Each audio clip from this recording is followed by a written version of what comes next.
Олар атқыштар ротасының сарбаздары. Енді білесің ғой, оларда тәртіп мықты, нақты уақытпен жүреді. Достар, ендеше таныс болыңыздар. Ұлттық ұлан жоғарғы әскери институтына шақырылған 55-46 әскери бөлімнің сарбаздары Бибосын Қуаныш және Абдуллаев Бексұлтан. Қош келдіңіздер. Қош келдік, рахмет. Жақсы, рахмет, тамаша. Енді биыл Қазақстан Республикасының қарулы күштеріне 25 жыл құтты болсын. Рахмет. Енді ұлттық ұлан сапында болуды кез келген оқушы, студент армандайды. Ал сіздер қалай қабылдандыңыздар? Рахмет, биыл ұлттық ұланға 25 жыл толуда. Ол кез келген студент, оқушының басты арманы десем қателеспеспін. Мен ұлттық ұлан сапына 2016 жылы күзгі шақырылым бойынша желтоқсан айында облыстық военкоматқа барғанда Атырау қаласының Қазақстан Республикасының ұлттық ұланының 55-46 әскери бөліміне сарбаздар іріктелуде екен. Сол күні мен медициналық тексерістен ескертусіз өттім.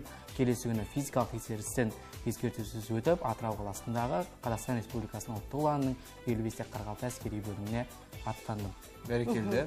Мен де Қуаныш бауырым сияқты 2016 жылдың маусым айынан бастап, осы Атырау қаласы 55-46 әскери бөлімі ұлттық ұланына өз еркіммен өз отан алдында борышымды өтеуге аттандым. Қазіргі кезде ұлттық ұлан 55-46 әскери бөлімінің атқыштар ротасында өзіміздің борышымызды өтеп жүрміз. Енді әскери өмір сіздерге нені үйретті? Әскери өмір ең алдымен бізге әскери тәртібімен есте қалды. Мысалға біз бұрындары ұйқы қалды. Қазіргі кезде біз таңертеңгі 6-дан бастап тұрып, өзіміздің дене шынықтыру жаттығуын жасап, таңғы асқа барып, сабақты уақытылымен, одан кейін біз уақытылы қызметке барамыз. Жалпы бізде бәрі күн тәртібіне сәйкес жұмыс атқарылады. Бізге сол әскери тәртіп сонысымен ұнады. Өзіндік ерекшелігі қандай жалпы осы оқудың? Басқада? Бізде оқу мектептегідей емес, бізде көбінесе қарумен сабақтар өткізіледі. Біз атқыштар ротасы болғаннан кейін біздің қолымызда үнемі күнде қару жүреді. Біздер қарауылға да түскен, оның бәрін бізге ең алдында түскен әскери келген кезде бізге үйретеді. Біз қазір автоматты 5 саусақтай білеміз десек те қанша секундта жинап үлгересіз? Біз нормативке байланысты нормативті уақытлы орындаймыз. Нормативтері болады өзінің. Енді алдағы уақытта осы әскери білімдеріңізді әрі қарай шыңдау үшін Петропавл қаласындағы ұлттық ұлан жоғарғы институтына барып жалғастырады екенсіздер, оқуларыңызда. Енді жалпы мақсат неден туындады? Мақсат ең алғашқы біз әскерге келгенде осы оқу орнын таңдауларыңызға себеп?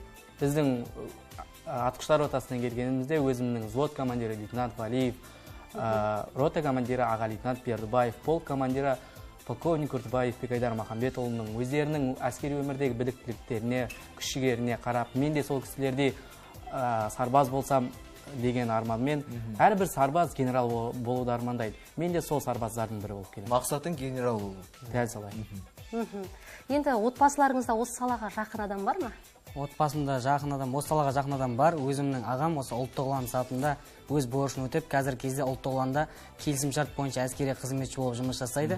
Мен де қазіргі кезде өзімнің борышымды өтеп, мен де осы қазір ұлттық ұланда келісімшарт бойынша әскери қызметке қалуға дайындалу үстіндемін. Жалпы ұлттық ұланда оқуға да, жұмыс жасауға да барлық жағдай жасалған деп айтсам да қателеспеспін. Енді отбасы демекші, отбасыларыңызды сағынасыздар ма? Әрине, сағыныш болады, бірақ отанға деген борышымызды өтеп, аман-есен қайтқаннан кейін анамызбен мақтана тұрып қауышамын дейсіз. Қай өңірдің тумасысыздар? Мен өзім Қызылорда облысы қасиетті Сыр-Елі жерінің тумасы боламын. Сыр-Елінен, біздің Сыр-Елін жайлы айта кететін болсақ, көптеген ақын адамдар, ғұлама ғалымдар, эстрада жұлдыздары шыққан.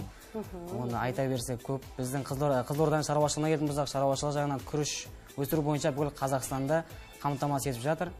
Қызылорда жайлы айта берсек, мақтанам, туған жеріне өзім мақтанам. Мен оңтүстік Қазақстан облысы Шырайлы Шымкент қаласынамын.